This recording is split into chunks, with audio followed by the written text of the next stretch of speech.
നമസ്കാരം, ഞാൻ ശാലിനി. പ്രധാന വാർത്തകൾ. റബ്ബർ വിപണിയിൽ നിന്നും വിട്ടുനിൽക്കാനുള്ള നീക്കവുമായി റബ്ബർ കർഷകർ. റബ്ബർ വില 200 രൂപയാക്കണമെന്ന ആവശ്യം. റബ്ബർ ഇറക്കുമതി തടയാൻ കേന്ദ്ര സർക്കാർ മുൻകൈയെടുക്കണമെന്നും ആവശ്യം. ശബരിമല തീർത്ഥാടകർക്കായി എരുമേലിയിൽ ഡിവോഷണൽ ഹബ്ബ് നിർമ്മിക്കുമെന്ന് റവന്യൂ മന്ത്രി കെ രാജൻ. തീർത്ഥാടന കാലത്തിനു ശേഷം ഹബ്ബിന്റെ നിർമ്മാണം തുടങ്ങും. എരുമേലി ചെറിയമ്പലത്തിന് സമീപം ഭവന നിർമ്മാണ ബോർഡിന്റെ പാർക്കിംഗ് സൗകര്യം തുടങ്ങി. അടിയന്തരാവസ്ഥ വിരുദ്ധ സമരം നയിച്ചവർ കോട്ടയത്ത് സത്യാഗ്രഹം നടത്തി. രണ്ടാം സ്വാതന്ത്ര്യ സമരമായി പ്രഖ്യാപിക്കണമെന്ന ആവശ്യം. വാർത്തകൾ വിശദമായി. റബ്ബറിന്റെ വില തിരിച്ചുപിടിക്കാൻ വിപണിയിൽ നിന്നും വിട്ടുനിൽക്കാനുള്ള നീക്കവുമായി റബ്ബർ കർഷകർ.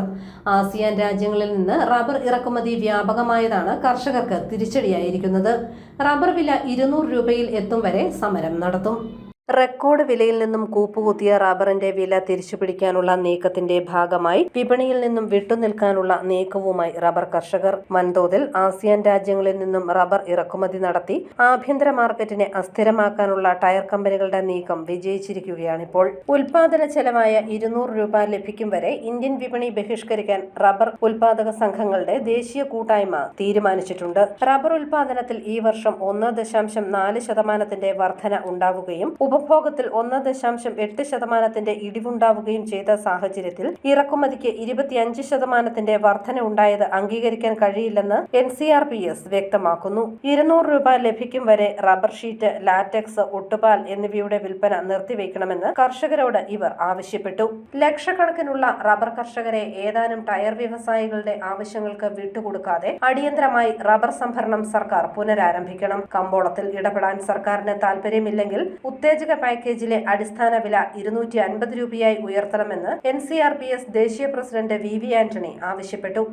ഞാൻ പറഞ്ഞില്ലേ, 2018 റബ്ബർ ബോർഡ് പ്രസിദ്ധീകരിച്ച വില 178 രൂപയാണ്, 72 രൂപയാണ്.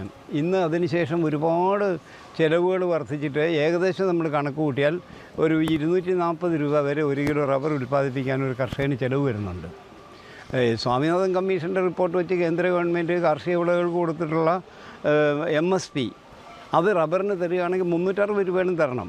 നമ്മളതൊന്നും ചോദിക്കുന്നില്ല. നമ്മൾ ചോദിക്കുന്നത് ഈ ഇപ്പോഴത്തെ ഒരു ഉൽപ്പാദന ചെലവ് റബ്ബർ ബോർഡ് പ്രസിദ്ധീകരിച്ചാൽ വരുന്ന 240 രൂപ, അത് 250 രൂപയാക്കി തരണമെന്ന് മാത്രമേ നമ്മൾ ആവശ്യപ്പെടുന്നുള്ളൂ. മിനിമം ഡിമാൻഡാണ് നമ്മുടേത്. റബ്ബർ വിപണി ബഹിഷ്കരണ സമരത്തിന്റെ പ്രചരണാർത്ഥം റബ്ബർ ബോർഡ് റീജിയനുകളുടെ കീഴിലുള്ള ഉൽപാദക സംഘങ്ങളെ പങ്കെടുപ്പിച്ച് കൺവെൻഷനുകളും വാഹനജാഥകളും നടത്താനും തീരുമാനിച്ചിട്ടുണ്ട്. News bureau, Kottayam. ശബരിമല തീർത്ഥാടകർക്ക് എരുമേലിയിൽ ഭവന നിർമ്മാണ ബോർഡിന്റെ പാർക്കിംഗ് സൗകര്യം ആരംഭിച്ചു. തീർത്ഥാടന കാലം കഴിഞ്ഞാലുടൻ എരുമേലിയിൽ ഡിവോഷണൽ ഹബ്ബിന്റെ നിർമ്മാണത്തിന് തുടക്കം കുറിക്കുമെന്ന് ഉദ്ഘാടനം നിർവഹിച്ച് റവന്യൂ മന്ത്രി കെ രാജൻ പറഞ്ഞു. ഇത്തവണത്തെ ശബരിമല തീർത്ഥാടന കാലം പൂർത്തിയായാലുടൻ എരുമേലിയിലെ ഭവന നിർമ്മാണ ബോർഡിന്റെ സ്ഥലത്ത് കൺവെൻഷൻ സെന്റർ അടക്കമുള്ള സൗകര്യങ്ങളോടുകൂടിയ ഡിവോഷണൽ ഹബിന്റെ നിർമ്മാണ പ്രവർത്തനങ്ങൾക്ക് തുടക്കം കുറിക്കുമെന്ന് റവന്യൂ ഭവന നിർമ്മാണ വകുപ്പ് മന്ത്രി കെ രാജൻ. എരുമേലി ചെറിയമ്പലത്തിന് സമീപം ഭവന നിർമ്മാണ ബോർഡിന്റെ ശബരിമല മണ്ഡലകാല തീർത്ഥാടന വാഹന പാർക്കിംഗ് പദ്ധതി ഉദ്ഘാടനം ചെയ്യുകയായിരുന്നു മന്ത്രി. പാർക്കിംഗ് ഗ്രൗണ്ടിന്റെ ഇരുവശത്തേക്കുമുള്ള റോഡ് ഗതാഗത യോഗ്യമാക്കുന്നതിനായി വെള്ളപ്പൊക്ക ദുരിതാശ്വാസ ഫണ്ടിൽ നിന്ന് 20 ലക്ഷം രൂപ അനുവദിക്കുമെന്നും മന്ത്രി പറഞ്ഞു. മാത്രം പാർക്കിംഗ് ആയാൽ ഇത് ഒരു വേണ്ടത്ര ഉപകാരത്തിന് ഉപയോഗിക്കപ്പെടില്ല. നേരെ മറിച്ച് ഒരു ഓഡിറ്റോറിയവും താമസ കേന്ദ്രവും ഒക്കെ വന്നാൽ നല്ല പാർക്കിംഗ് സ്പേസ് ഉണ്ട്. അത്യാവശ്യം പൊതുപരിപാടികളും വിവാഹങ്ങളും ഒക്കെ നടക്കാവുന്ന ഒരു കേന്ദ്രം കൂടിയായി, ഒരു കൺവെൻഷൻ സെന്റർ കൂടിയായിട്ട് ഇത് മാറ്റാൻ പറ്റിയാൽ അതൊരു വലിയ ഗുണകരമായിട്ടുള്ള ഒരു മാറ്റമാകും. അതിനാവശ്യമായിട്ടുള്ള സൗകര്യങ്ങൾ ഇവിടെ ഉണ്ട്. തീർച്ചയായും ഞങ്ങളത് കൂട്ടായി ആലോചിക്കുകയാണ്. ഹൗസിംഗ് ബോർഡും ജില്ലാ കളക്ടറും MLAയും ബന്ധപ്പെട്ട ജനപ്രതിനിധികളും ഒക്കെയായി കൂടിയാലോചിച്ച് ഒരു ചെറിയ കാലത്തിനുള്ളിൽ കഴിയുമെങ്കിൽ ഈ ദർശനകാലം കഴിഞ്ഞാൽ ഉടനെ തന്നെ ആരംഭിക്കാവുന്ന വിധത്തിൽ ഒരു പദ്ധതിക്ക് ഹൗസിംഗ് ബോർഡ് ബന്ധപ്പെട്ടവരുടെ കൂടി സഹായത്തോടു കൂടി ഒരു പൊതു താല്പര്യ ഹർജി ക്ഷണിച്ചുകൊണ്ട്, താല്പര്യപത്രം ക്ഷണിച്ചുകൊണ്ട് ആരംഭിക്കാൻ പോകുന്ന കാര്യം കൂടി നമുക്ക് ആലോചിക്കാം. സംസ്ഥാന ഭവന നിർമ്മാണ ബോർഡിന്റെ ഉടമസ്ഥതയിൽ എരുമേലി ചെറിയമ്പലത്തിന് സമീപമുള്ള 6.5 ഏക്കർ സ്ഥലത്തിന്റെ പകുതി സ്ഥലത്താണ് പാർക്കിംഗ് സംവിധാനം ഒരുക്കിയിട്ടുള്ളത്. എരുമേലിയിൽ രാജ്യാന്തര നിലവാരത്തിലുള്ള ഡിവോഷണൽ ഹബ്ബ് നടപ്പാക്കുന്നതിനുള്ള പദ്ധതികൾ ഭവന നിർമ്മാണ ബോർഡ് ആവിഷ്കരിച്ചിട്ടുണ്ട്. 3 ഘട്ടമായാണ് പദ്ധതി നടപ്പാക്കുക. ഇതിന്റെ പ്രാരംഭ ഘട്ടമായിട്ടാണ് മിതമായ നിരക്കിൽ വാഹന പാർക്കിംഗ് സൗകര്യം ഒരുക്കുന്നത്. താൽക്കാലിക ടോയ്ലറ്റ് സംവിധാനവും ഒരുക്കിയിട്ടുണ്ട്. 2ാം ഘട്ടത്തിൽ ഭക്ഷണശാലകൾ, റിഫ്രഷ്മെന്റ് സെന്റർ, കഫ്റ്റീരിയ, ടോയ്ലറ്റ് എന്നിവയും മൂന്നാം ഘട്ടത്തിൽ ഗസ്റ്റ് ഹൌസ്, കോട്ടേജുകൾ, ഡോർമെട്രി, അനുബന്ധ കെട്ടിടങ്ങൾ എന്നിവയും പദ്ധതിയിൽ ഉൾപ്പെടുന്നു. ചടങ്ങിൽ അഡ്വക്കേറ്റ് സെബാസ്റ്റ്യൻ കുളത്തുങ്കൽ MLA അധ്യക്ഷത വഹിച്ചു. ജില്ലാ കളക്ടർ ജോൺ വി സാമുവൽ, സംസ്ഥാന ഭവന നിർമ്മാണ ബോർഡ് ചെയർമാൻ TV ബാലൻ, സംസ്ഥാന ഭവന നിർമ്മാണ board secretary Sheeba George, block panchayat president Ajitha Ratheesh, ജില്ലാ പഞ്ചായത്ത് അംഗം അഡ്വക്കേറ്റ് ശുഭേഷ് സുധാകരൻ, ഗ്രാമപഞ്ചായത്ത് പ്രസിഡന്റ് മറിയാമ്മ സുജി സണ്ണി തുടങ്ങിയവർ പങ്കെടുത്തു. News bureau, Erumeli. അടിയന്തരാവസ്ഥ വിരുദ്ധ സമരം നയിച്ചവർ തിരുനക്കരയിൽ സത്യാഗ്രഹ സമരം നടത്തി.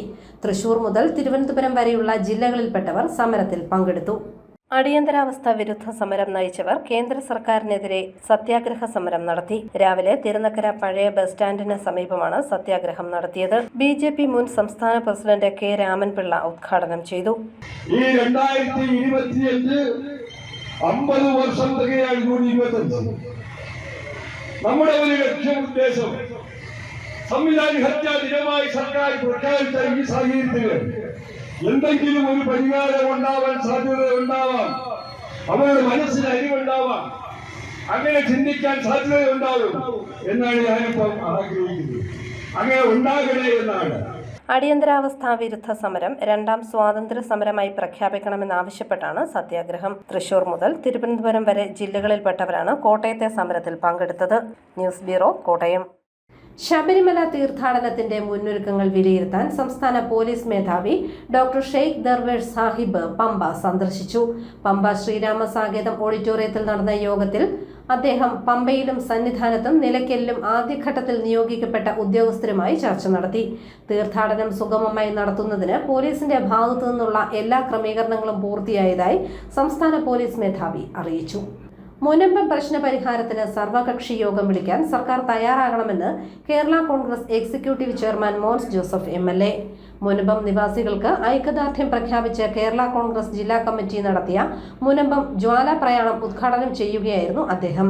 ജില്ലാ പ്രസിഡന്റ് ജെയ്സൺ ജോസഫ് ഒഴികയിൽ അധ്യക്ഷനായി. Party secretary general Joy Abraham, K. Francis George MP, KF Varghese, Thomas Kannanthara തുടങ്ങിയവർ പ്രസംഗിച്ചു. കോട്ടയം കോടിമത അറവുശാല തുറക്കണമെന്ന് ഹൈക്കോടതി ഉത്തരവിട്ടു. മീറ്റ് ഇൻഡസ്ട്രീസ് വെൽഫെയർ അസോസിയേഷൻ നൽകിയ കേസിലാണ് വിധി. 8 മാസത്തിനകം അറവുശാല തുറക്കണമെന്ന് ഹൈക്കോടതി നഗരസഭാ സെക്രട്ടറിക്ക് കർശന നിർദ്ദേശം നൽകി. 40 വർഷം മുൻപ് കോടിമതയിലെ ആധുനിക അറവുശാലയുടെ ഉദ്ഘാടനം നടത്തിയിരുന്നെങ്കിലും പ്രവർത്തനം ആരംഭിച്ചില്ല. ഇതിനെ തുടർന്ന് മീറ്റ് ഇൻഡസ്ട്രീസ് വെൽഫെയർ അസോസിയേഷൻ ഹൈക്കോടതിയിൽ ഫയൽ ചെയ്ത കേസിലാണ് വിധി. പല പ്രാവശ്യം അവധി നൽകിയെങ്കിലും തുറക്കാതിരുന്നതിനെ തുടർന്ന് നഗരസഭാ സെക്രട്ടറിയെ നേരിട്ട് വരുത്തിയാണ് 8 മാസത്തിനകം തുറക്കണമെന്ന് കോടതി വിധി പ്രസ്താവിച്ചത്. മാലിന്യ സംസ്കരണത്തിന് സംവിധാനമില്ലാതെയായിരുന്നു നഗരസഭ പേരിന് മാത്രമായി ഉദ്ഘാടനം നടത്തിയത്. ശാസ്ത്രീയമായി രക്തവും മാംസാവശിഷ്ടവും സംസ്കരിക്കുന്നതിനുള്ള സംവിധാനമായ എഫ്ലുവന്റ് ട്രീറ്റ്മെന്റ് പ്ലാന്റ് സംവിധാനം ഇല്ലാതിരുന്നതിനാലാണ് പ്രവർത്തനം വൈകിയതെന്നാണ് നഗരസഭയുടെ വിശദീകരണം. പ്ലാന്റ് സ്ഥാപിക്കുന്നതിന് 2 കോടി രൂപ പദ്ധതിയിൽ വക കൊള്ളിച്ചിട്ടുണ്ടെന്ന് നഗരസഭ പറയുന്നു. അതേ അറവുശാലയുടെ കാര്യത്തിൽ കടുത്ത അനാസ്ഥയാണ് നഗരസഭ കാട്ടുന്നത്. അറവുശാലയ്ക്കായി ലക്ഷങ്ങൾ ചെലവിട്ട് വാങ്ങിയ ആധുനിക ഉപകരണങ്ങൾ നശിച്ചു കഴിഞ്ഞു. UDF ഭരണസമിതി നടത്തിയ ഉദ്ഘാടന മാമാങ്കമല്ലാതെ മറ്റൊന്നും അറവുശാലയുടെ കാര്യത്തിൽ ഉണ്ടായില്ല. ഇപ്പോൾ വേസ്റ്റ് ട്രീറ്റ്മെന്റ് പ്ലാന്റിന്റെ അഭാവമാണ് പ്രവർത്തനത്തിന് തടസ്സമെന്ന് നഗരസഭ പറയുമ്പോൾ ലക്ഷങ്ങൾ മുടക്കി വാങ്ങിയ ആധുനിക ഉപകരണങ്ങളുടെ അവസ്ഥയെക്കുറിച്ച് മിണ്ടുന്നില്ല. ഇക്കാര്യത്തിൽ നഗരസഭയുടെ ഭാഗത്തു നിന്ന് കുറ്റകരമായ അനാസ്ഥയാണ് ഉണ്ടായിരിക്കുന്നതെന്നും മീറ്റ് ഇൻഡസ്ട്രീസ് വെൽഫെയർ അസോസിയേഷൻ ആരോപിച്ചു. 20 വർഷമായിട്ട് കോട്ടയത്തെ സംബന്ധിച്ചിടത്തോളം ഈ ആധുനിക അറവുശാല എന്നുള്ള മോഹം അവർ പറയാൻ തുടങ്ങിയിട്ട്, പക്ഷേ ഉണ്ടായിരുന്ന പൂട്ടുകയും ചെയ്ത് പുതിയ തൊട്ട് ഇതുവരെ നടന്നുമില്ല. ബഹുമാനപ്പെട്ട സണ്ണി കല്ലൂർ ചെയർമാനായിരുന്ന കാലഘട്ടത്തിൽ 1,03,00,000 രൂപ കേന്ദ്ര സർക്കാർ ഇതിനുവേണ്ടി ഗ്രാൻഡ് അനുവദിച്ചത് ഇവർ പാഴാക്കുകയും കൂടെ ചെയ്തു. അപ്പോൾ ഇവരുടെ തികച്ചും നിരുത്തരവാദിത്തമായ അല്ലെങ്കിൽ ഇതിനോടുള്ള താല്പര്യം, ജനങ്ങളോടുള്ള ആ കമ്മിറ്റ്മെൻറ്റ് ഇല്ലാതാകിയതിന് ശരിയായ ലക്ഷണം തന്നെയാണ് ഇതിനകത്ത് കാണിച്ച ആരംഭം. കേരളത്തിലെ വിവിധ തദ്ദേശ സ്വയംഭരണ സ്ഥാപനങ്ങൾ കോടിക്കണക്കിന് രൂപ മുടക്കി ആധുനിക കശാപ്പുശാല നിർമ്മിച്ചതിൽ പലതും പ്രവർത്തിപ്പിക്കില്ല. കോടികൾ മുടക്കി നിർമ്മിക്കാൻ ഉത്സാഹം കാണിക്കുമെങ്കിലും പ്രവർത്തിപ്പിക്കാൻ ഈ ഉത്സാഹം ഇല്ല. തുറന്നു പ്രവർത്തിക്കുമ്പോൾ ഉദ്യോഗസ്ഥരുടെ നേരിട്ടുള്ള മേൽനോട്ടവും പരിപാലനവും ആവശ്യമാണ്. ഇതിൽ നിന്നുള്ള ഒളിച്ചോടലാണ് ഇവ തുറന്നു പ്രവർത്തിപ്പിക്കാത്തതിന്റെ പ്രധാന കാരണം. കേരളത്തിൽ മാംസ വിൽപ്പനയുടെ പൂർണ്ണ നിയന്ത്രണം തദ്ദേശ സ്ഥാപനങ്ങൾക്കാണ്. ദിനംപ്രതി 1,00,000 കിലോയിലധികം മാംസം കേരളത്തിൽ അനധികൃതമായി എത്തുന്നു. ഇത് സംബന്ധിച്ച നിവേദനത്തിൽ തദ്ദേശ വകുപ്പ് പ്രിൻസിപ്പൽ സെക്രട്ടറി കശാപ്പുശാലകൾ തുറക്കുന്നതിനും മറ്റും നൽകിയ നിർദ്ദേശത്തിൽ ഒരു നടപടിയും ഉണ്ടായിട്ടില്ലെന്നും മീറ്റ് ഇൻഡസ്ട്രീസ് വെൽഫെയർ അസോസിയേഷൻ പരാതിപ്പെട്ടു. News bureau, Kottayam. നാടകാചാര്യൻ NN പിള്ളയുടെ 29ാം ചരമവാർഷികം ആചരിച്ചു. ഒളശ്ശിയിലെ വസതിയിലെ സ്മൃതി മണ്ഡപത്തിൽ പുഷ്പാർച്ചനയും അനുസ്മരണവും നടന്നു. മലയാള നാടകവേദിയുടെ ആചാര്യന്മാരിൽ പ്രധാനിയായ NN പിള്ളയുടെ 29ാം ചരമവാർഷികം ആചരിച്ചു. ഒളശ്ശിയിലെ അദ്ദേഹത്തിന്റെ വസതിയിലെ സ്മൃതി മണ്ഡപത്തിൽ ദർശന സാംസ്കാരിക കേന്ദ്രം ഡയറക്ടർ ഫാദർ എമിൽ പുള്ളിക്കാട്ടിൽ CMIയുടെ നേതൃത്വത്തിൽ പുഷ്പാർച്ചനയും അനുസ്മരണവും നടത്തി. കലകളോടും നാടകത്തോടുമുള്ള തപസ്യയുടെ ആഴം വ്യക്തമാക്കുന്ന കയ്യെഴുത്തു പുസ്തകങ്ങളും ഡയറികളും യുവതലമുറയ്ക്ക് ഒരു പാഠമാക്കാൻ അച്ഛൻ ഉപയോഗിച്ചിരുന്ന മുറി ലൈബ്രറിയായി സൂക്ഷിക്കുന്നതായി NN പിള്ളയുടെ മകൻ വിജയരാഘവൻ പറഞ്ഞു. തേക്കിൻകാട് ജോസഫ് അധ്യക്ഷത വഹിച്ച യോഗത്തിൽ ഹരിലാൽ, ജോയ് തോമസ്, TV സജുലാൽ, PK ആനന്ദക്കുട്ടൻ, ജേക്കബ് പണിക്കർ, ജിജോവി എബ്രഹാം, KV അജിത് കുമാർ എന്നിവർ പ്രസംഗിച്ചു. News bureau, Kottayam. പാല അമരോദ്ഭവ ജൂബിലി തിരുനാൾ ഡിസംബർ 1 മുതൽ 8 വരെ നടക്കും. മുന്നോടിയായി പന്തലിന്റെ കാൽനാട്ട് കർമ്മം നടന്നു. പാല അമലോത്ഭവ ജൂബിലി തിരുനാളിന്റെ പന്തൽ കാൽനാട്ട് കർമ്മം ജൂബിലി ആഘോഷ committee president father Jose Kakkalil നിർവഹിച്ചു. ലാലം പഴയപള്ളി വികാരി ഫാദർ ജോസഫ് തടത്തിൽ, ലാലം പുത്തമ്പള്ളി വികാരി ഫാദർ ജോർജ് മൂലച്ചാലിൽ, കൈക്കാരന്മാരായ Thomas Ooty Menamparambil, Joy Pulickal, Johny Panthaplackal, municipal chairman Shaju V Thuruthan, Rajeev Kochuparambil, Rajesh Parayil, Joshi Vattakunnel തുടങ്ങിയവർ പങ്കെടുത്തു. പന്തൽ കാൽനാട്ടിനോടനുബന്ധിച്ച് ജൂബിലിയുടെ ഈ വർഷത്തെ നോട്ടീസ് പ്രകാശനവും നടന്നു. ഡിസംബർ 1 മുതൽ 8 വരെയാണ് ജൂബിലി തിരുനാൾ. 8-ാം തീയതിയാണ് പ്രധാന തിരുനാൾ. ന്യൂസ് ബ്യൂറോ, പാല. ഭാരതീയ വിദ്യാനികേതൻ കോട്ടയം ജില്ലാ കലാമേളയ്ക്ക് തുടക്കമായി. 50-ലധികം സ്കൂളുകളിൽ നിന്നായി 2000-ഓളം കുട്ടികൾ കലാമികവുകൾ തെളിയിക്കും. ഭാരതീയ വിദ്യാനികേതൻ കോട്ടയം ജില്ലാ കലാമേള വേദികയ്ക്ക് തുടക്കമായി. അയങ്ങുമ്പ് അംബിക വിദ്യാഭവൻ സെക്കൻഡറി സ്കൂളിലാണ് 2 ദിവസങ്ങളിലായി കലാമേള നടക്കുന്നത്. പൊതുസമ്മേളനം ഫ്രാൻസിസ് ജോർജ് MP ഉദ്ഘാടനം ചെയ്തു. നമ്മുടെ കുട്ടികൾക്ക് പഠനത്തിനിടയിൽ അവരെ പൂർണ്ണരായ വ്യക്തികളായി വളർത്തിക്കൊണ്ടുവരുവാനുള്ള നിലയിൽ അവരുടെ കലാപരമായിട്ടുള്ള കഴിവുകൾ, കായികമായിട്ടുള്ള കഴിവുകൾ അതിനെല്ലാം പ്രോത്സാഹിപ്പിക്കാനും അതിലേക്ക് പരമാവധി കുട്ടികളെ പങ്കെടുപ്പിക്കാനും എല്ലാം നടത്തുന്ന പരിശ്രമം തീർച്ചയായിട്ടും വളരെ അഭിനന്ദനീയമാണ്. സിനിമാ താരം പ്രശാന്ത് മുരളി കലാമേളയുടെ ഉദ്ഘാടനവും നിർവഹിച്ചു. എല്ലാത്തിനും കയറി പാട്ടുപാടും, നാടകത്തിൽ പോകും, ഓടാൻ പോകും, ചാടാൻ പോകും. അതൊക്കെയാണ് ഈ കാലഘട്ടം മുഴുവനും എനിക്ക് എൻ്റെ കലാജീവിതത്തിന് പിന്തുണയായി തരുന്നത്. അതുകൊണ്ട് ഈ കാലഘട്ടം വളരെ പ്രധാനമാണ്. എല്ലാ പരിപാടികളിലും പങ്കെടുക്കുക, എല്ലാവരും ഇതിനൊന്നും പ്രത്യേകിച്ച് എല്ലാവരും പറഞ്ഞ ഒരു സമ്മാനം മേടിക്കുക എന്നുള്ളതല്ല പ്രധാനം. അതിനപ്പുറം ഇതിനകത്ത് പങ്കെടുക്കുക, നമ്മുടെ ഉള്ളിലുള്ള കലാവാസനകളെ എപ്പോഴും മൂർച്ചയുള്ളതാക്കി വെക്കുക എന്നുള്ളതാണ് പ്രധാനം. പൂർണ്ണമായും ഹരിത പെരുമാറ്റം പാലിച്ചാണ് കലാമേള സംഘടിപ്പിച്ചിരിക്കുന്നത്. നിരവധി വർഷങ്ങളായി മറ്റ് കലാമേളകളിൽ നിന്നും വ്യത്യസ്തമായി യോഗ് ഷാപ്പ് ഉൾപ്പെടെയുള്ള കലാപ്രകടനങ്ങളുടെ വേദിയായി മാറുന്ന വിദ്യാനികേതൻ കലാമേള ശ്രദ്ധ ആകർഷിക്കാറുണ്ട്. 50-ൽ പരം സ്കൂളുകളിൽ നിന്നായി 2000-ഓളം കുട്ടികൾ അവരുടെ കലാമികവുകൾ പ്രകടിപ്പിക്കും. ശനിയാഴ്ച വൈകിട്ട് നടക്കുന്ന സമാപന സമ്മേളനം കോട്ടയം ജില്ലാ പഞ്ചായത്ത് മെമ്പർ അഡ്വക്കേറ്റ് ഷോൺ ജോർജ് ഉദ്ഘാടനം ചെയ്യും. മുൻ സംസ്ഥാനതല യുവജനോത്സവ കലാതിലകവും നർത്തകിയുമായ ഡോക്ടർ പത്മിനി കൃഷ്ണൻ സമ്മാനദാനം നിർവഹിക്കും. വിദ്യാനികേതൻ സംസ്ഥാന വൈസ് പ്രസിഡന്റ് MS ലളിതാംബിക, ജില്ലാ കലാമേള പ്രമുഖ് KN പ്രശാന്ത് നന്ദകുമാർ, സ്വാഗത സംഘം chairman TN Sukumaran Nair, Ambika Vidyabhavan principal CS Pratheesh, Kalamela general convener PN Sooraj Kumar, PTA president Prashanth Nandakumar, secretary Ratheesh Kizhakkeparambil എന്നിവർ പരിപാടികൾക്ക് നേതൃത്വം നൽകി. News bureau, Pala. അറിയിപ്പ്: പ്രത്യേക സംക്ഷിപ്ത വോട്ടർ പട്ടിക പുതുക്കൽ യജ്ഞം 2025ന്റെ ഭാഗമായി കരട് വോട്ടർ പട്ടിക പ്രസിദ്ധീകരിച്ചു. വില്ലേജ് ഓഫീസ്, താലൂക്ക് ഓഫീസ് എന്നിവിടങ്ങളിലോ ceo.kerala.gov.in അതത് പോളിംഗ് സ്റ്റേഷനുകളിലെ ബില്ലോമാർ മുഖേനയോ പൊതുജനങ്ങൾക്ക് പരിശോധിക്കാം. വോട്ടർ പട്ടികയിൽ പേര് ചേർക്കുന്നതിനും തിരുത്തലുകൾ വരുത്തുന്നതിനും മരണപ്പെട്ടവരെയും സ്ഥിരതാമസമല്ലാത്തവരെയും വോട്ടർ പട്ടികയിൽ നിന്ന് ഒഴിവാക്കുന്നതിനും നവംബർ 28 വരെ അവസരമുണ്ട്. കെൽട്രോൺ നടത്തുന്ന advanced journalism and media strategies PG diploma കോഴ്സിലേക്ക് ഈ മാസം 18 വരെ അപേക്ഷിക്കാം. യോഗ്യത: ഏതെങ്കിലും വിഷയത്തിൽ ബിരുദം. പ്രായപരിധിയില്ല. തിരുവനന്തപുരം, കോഴിക്കോട് ജില്ലകളിലെ കേന്ദ്രങ്ങളിലാണ് ക്ലാസുകൾ. വിവരങ്ങൾക്ക് ഫോൺ 9544958182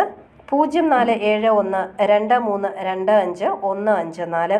കോട്ടയം ജില്ലയിൽ നടപ്പാക്കി വരുന്ന അതിദാരിദ്ര്യ നിർമ്മാർജ്ജന പദ്ധതിയുടെ ജില്ലാതല സെല്ലിലേക്ക് MSW യോഗ്യതയുള്ളവരെ ഇന്റേൺഷിപ്പിന് ക്ഷണിച്ചു. ഇന്റേൺഷിപ്പ് പൂർത്തിയാകുന്നവർക്ക് ജില്ലാ കളക്ടർ പരിചയ സർട്ടിഫിക്കറ്റ് നൽകും. താൽപര്യമുള്ളവർ നവംബർ 20-നകം drda.kottayam@gmail.com എന്ന മെയിൽ ID-യിൽ ബയോഡേറ്റ അയച്ചു നൽകണം. വിവരങ്ങൾക്ക് ഫോൺ 8848542725. പ്രധാന വാർത്തകൾ ഒരിക്കൽ കൂടി. റബ്ബർ വിപണിയിൽ നിന്നും വിട്ടുനിൽക്കാനുള്ള നീക്കവുമായി റബ്ബർ കർഷകർ. റബ്ബർ വില 200 രൂപയാക്കണമെന്ന ആവശ്യം. റബ്ബർ ഇറക്കുമതി തടയാൻ കേന്ദ്ര സർക്കാർ മുൻകൈയെടുക്കണമെന്നും ആവശ്യം. ശബരിമല തീർത്ഥാടകർക്കായി എരുമേലിയിൽ ഡിവോഷണൽ ഹബ്ബ് നിർമ്മിക്കുമെന്ന് റവന്യൂ മന്ത്രി കെ രാജൻ. തീർത്ഥാടന കാലത്തിനു ശേഷം ഹബ്ബിന്റെ നിർമ്മാണം തുടങ്ങും. എരുമേലി ചെറിയമ്പലത്തിന് സമീപം ഭവന നിർമ്മാണ ബോർഡിന്റെ പാർക്കിംഗ് സൗകര്യം തുടങ്ങി. അടിയന്തരാവസ്ഥാ വിരുദ്ധ സമരം നയിച്ചവർ കോട്ടയത്ത് സത്യാഗ്രഹം നടത്തി. 2ാം സ്വാതന്ത്ര്യ സമരമായി പ്രഖ്യാപിക്കണമെന്ന ആവശ്യം. ഈ ബുള്ളറ്റിൻ പൂർണ്ണമാകുന്നു. നമസ്കാരം.